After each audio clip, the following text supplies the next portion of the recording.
ड्रामे के अगले एक साथ में आप देखेंगे कि शर्जीना से मिलने उसकी सास आती हैं। मुस्तफ़ा से वो वादा करके आती हैं कि वो शर्जीना को लेकर ही वापस लौटेंगी। शर्जीना को जब पता चलता है कि उसके सास ससुर उसे लेने आए हैं तो वो कमरे से बाहर आती है, उन्हें सलाम करती है तो उसकी सास उससे माफ़ी मांगने लगती हैं। शर्जीना कहती है ऐसी कोई बात नहीं, आप मेरे बुज़ुर्ग हैं, उस वक्त जो भी हालात थे मैं उसको भूल चुकी हूँ।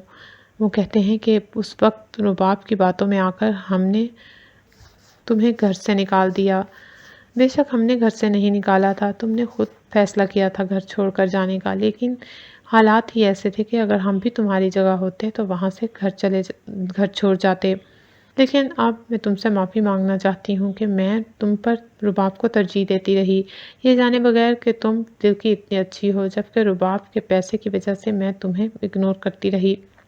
शरीना बेटा मुझे माफ़ कर दो, मैं तुम्हें ना समझ पाई और ना ही रुबाब को समझ पाई। बस उसके पैसे ने मेरी आंखों पर पट्टी बांध दी थी। मेरी बहुत बड़ी गलती थी, मुझसे भूल हो गई, मुझे माफ़ कर दो। शर्जीना उनके हाथ पकड़ लेती है। वो कहती है नहीं, मैं इतनी बुरी भी नहीं हूँ कि मैं अपने बड़ों से माफ़ी मंगवाऊँ।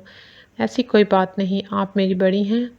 अगर आपने उस वक्त गलती में कुछ कर भी लिया तो इसका ये मतलब नहीं कि आप मुझसे माफ़ी मांगें। आप प्लीज़ ऐसा ना करें। मुस्पा की माँ कहती हैं कि तुम बहुत अच्छी हो। वो उसे गले से लगा लेती हैं और प्यार करती हैं। उसके बाद वो मुस्पा के बारे में शर्जीना को बताती हैं कि मुस्पा बहुत परेशान रहता है और वो अपने आप को तुम्हारी इस हालत का ज़िम्मेदार ठहराता है। वो यही समझता है कि तुम्हारे साथ जो कुछ भी हुआ उसी की वजह से हुआ, और वो बहुत टेंशन में रहता है, ना वो हंसता है ना बोलता है। तुम जानती हो कि उसे आज बहुत बड़ा घर मिला है और बहुत पैसा है उसके पास, लेकिन तुम्हारी कमी है और तुम्हारी कमी की वजह से ही उसके चेहरे पर कभी मुस्कुराहट नहीं देखी मैंने। मेरे बच्चे की खुशियाँ शर्जीना सिर्फ तुमसे जुड़ी हुई हैं। वो तुम्हें बहुत याद करता है। तुमसे मैं इल्तिजा करती हूँ कि तुम वापस आ जाओ और अपने घर में आकर रहो, अपने घर को संभालो। ये एक हादसा था, इसे भूल जाओ। अल्लाह तुम्हें और बच्चे दे देगा। बस अपने शोहर के साथ खुश रहो। शर्जीना कहती है ऐसी बात नहीं, मैं उसे इल्ज़ाम नहीं देती, लेकिन मैं अभी ज़हनी तौर पर ठीक ही नहीं हो पाई। और वैसे भी मुस्तफ़ा को अपनी गलतियों का एहसास होना चाहिए। उसे मुझे लेने आना चाहिए था, उसे अंदाज़ा होना चाहिए था कि उसने सब कुछ क्या किया। मुस्तफ़ा की माँ कहती हैं कि ठीक है, मुस्तफ़ा तुम्हें खुद लेने आएगा। वो तो खुद आना चाहता था, लेकिन मैंने उसे रोक दिया। वो जाकर मुस्तफ़ा को बताती हैं और मुस्तफ़ा अगले ही दिन शर्जीना को लेने पहुंच जाता है। वो शर्जीना को कहता है कि मैं तुमसे अकेले में बात करना चाहता हूँ। जब सब चले जाते हैं तो वो शर्जीना से कहता है कि मैं तुमसे बहुत मोहब्बत करता हूँ और तुम्हारे बगैर नहीं रह सकता। तुम मुझे बहुत याद आती हो और तुम्हारा घर भी तुम्हें पुकार रहा है। शर्जीना कहती है सुना है तुम्हें बड़ा और नया घर मिला है। मुस्तफ़ा कहता है हाँ, ये सब तुम्हारी वजह से है, तुम्हारी बदौलत है। तुम घर आओगी तो तभी वो घर घर लगेगा, मुझे तो वो काटने को दौड़ता है।